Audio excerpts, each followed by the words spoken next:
Oke, di video kali ini saya ingin memberikan sedikit opini saya untuk PSM Makassar dengan Persebaya Surabaya yang kebetulan besok akan bermain ya.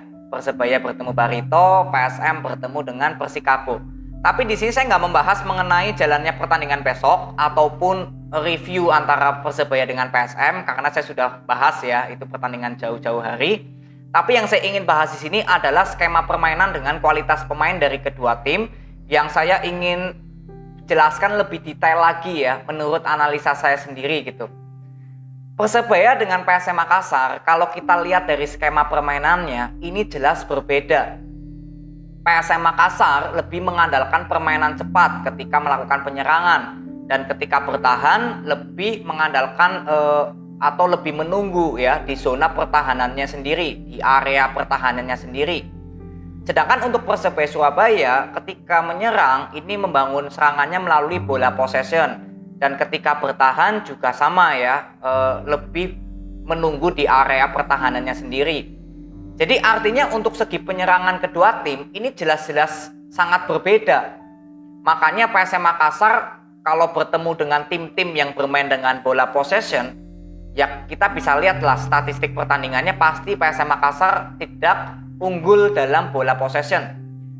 Dan Persebaya Surabaya kalau kita lihat di setiap pertandingan itu hampir rata-rata menguasai bola possession. Artinya apa? Bahwa Persebaya Surabaya berhasil untuk menjalankan skema karena yang bisa dilihat dari permainan Persebaya Surabaya adalah bola possessionnya. Ketika bola possession sudah bagus, bisa dikuasai oleh tim lawannya, dari tim lawannya ya artinya skemanya Persebaya Surabaya yang bermain bola possession ini boleh dibilang berhasil. Nah, untuk PSM Makassar apa yang dilihat? Yang dilihat bukan bola possessionnya, tapi peluangnya. Karena jelas PSM Makassar nggak bermain dengan bola possession. Jadi kalau kita lihat bola possessionnya PSM Makassar, ya pastinya biasanya ini masih kalah dari tim lawannya gitu. Karena memang permainannya PSM Makassar bukan di bola possession. Jadi yang difokuskan bukan bola possessionnya, tapi peluang yang tercipta dari para pemain PSM Makassar banyak atau tidak. Dan kalian bisa lihat di luar dari hasil kemenangan secara beruntun PSM Makassar, hampir semua peluang yang tercipta dari PSM Makassar itu hampir sama dengan tim yang bermainnya dengan bola possession gitu. Artinya di sini permainan dari PSM Makassar ya skemanya itu juga berhasil. Jadi di sini harusnya jelas ya, untuk skema permainan Persebaya Surabaya kita lihat aja dari bola possessionnya dulu. Lalu yang kedua dari PSM Makassar yang dilihat bukan bola possessionnya, tapi peluang yang tercipta banyak atau enggak. Ini menurut saya patokan dari skema permainan kedua tim berhasil atau tidaknya atau jalannya gitu.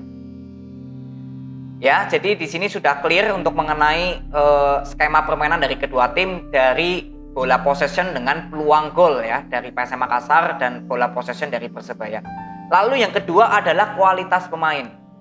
Di sini Persebaya Surabaya dan PSM Makassar boleh dibilang sering sekali terutama dari PSM Makassar di musim ini banyak sekali ya sepertinya mengorbitkan pemain-pemain yang sebelumnya mungkin belum terlalu didengar, tapi justru di musim ini banyak sekali nih pemain-pemain yang terlihat kok ternyata cukup bagus ya pemain PSM Makassar di pemain-pemain mudanya gitu.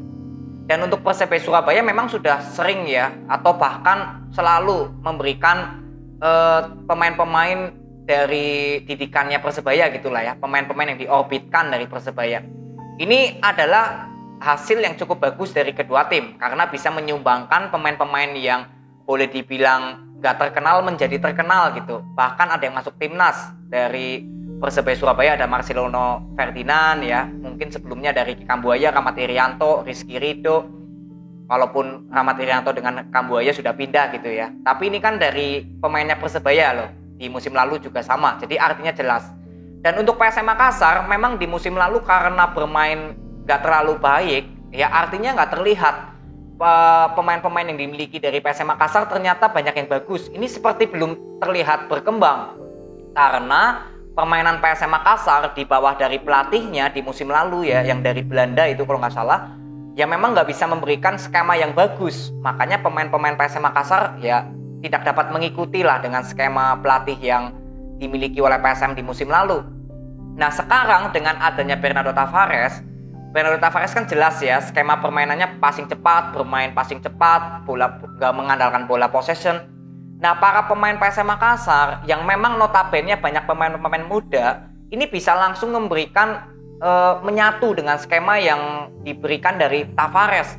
Makanya ketika kualitas pemain atau pemain-pemain dari PSM Makassar bisa masuk ke skemanya Tavares, di situ artinya pemain bisa berkembang karena bisa masuk dulu dengan skemanya Tavares.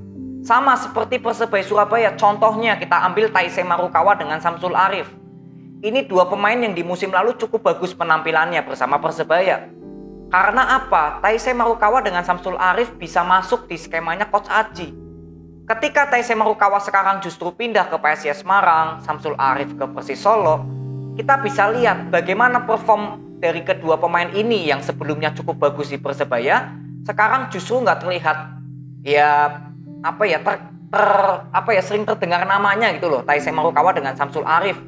Karena memang mereka sendiri di timnya masing-masing mungkin nggak masuk dengan skema PSIS Semarang untuk Taisei, Persis Solo dengan Samsul gitu. Jadi ini salah satu bukti bahwa memang pemain harus bisa pertama kali mengikuti skemanya pelatihnya dulu. Makanya saya bilang kalau pelatih nggak punya skema, bagaimana mau bisa mengorbitkan pemain muda gitu loh.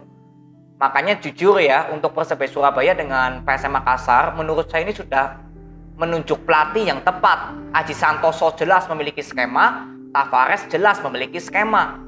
Makanya ketika pelatih sudah memiliki skema, di sini pemain akan ngikut. Ya, jadi ini jelas ya, untuk PSM Makassar bisa terlihat sekarang ada Sananta, duo Sayuri ya, nggak cuma untuk Yakob yang masuk ke timnas, tapi Yance pun juga mulai terdengar ini karena bisa sering mencetak gol dan assist. Lalu Ananda Rehan sebagai pemain muda, Pluim yang musim lalu ya mungkin seperti biasa-biasa aja, di musim ini justru seperti sebagai pemain terbaiknya PSM. Ya karena terlihat para pemain dari PSM Makassar bisa masuk ke skemanya PSM Makassar di Bernardo Tavaresnya. Sama seperti Persebaya Surabaya bisa menciptakan pemain-pemain bintang seperti Zevalente, Yamamoto ya. Ada Novian Dani yang dibeli dari Persik Kediri, padahal ini Novian Dani di Persik kan sebelumnya pemain cadangan ya. Justru di Persebaya Surabaya bisa terlihat bagus nih Novian Dani. Ya karena mereka bisa masuk ke skemanya Coach Aji. Alwi juga sama, M Hidayat, Atabalah, Koko Ari di kanan. Jadi ini yang saya ingin detail ya untuk Persebaya Surabaya dengan PSM Makassar, bahwa kesimpulannya jujur saya kalau menurut saya ya, ini Persebaya Surabaya dengan PSM Makassar sudah tepat memiliki pelatih yang memang memiliki skema permainan. Makanya pemain-pemain dengan skuadnya Persebaya dengan PSM ini bisa berkembang dengan adanya pelatih yang memiliki skema. Apa kabar dengan tim-tim yang nggak memiliki skema permainan di pelatihnya? Bagaimana pemain-pemain bisa akan berkembang jika pelatihnya pun nggak ada skema gitu. Ini yang saya bisa berikan dari kedua tim ya. Jadi ini aja opini yang saya bisa berikan kepada kalian. Semoga bisa bermanfaat. Terima kasih. Sampai ketemu di video berikutnya. See you.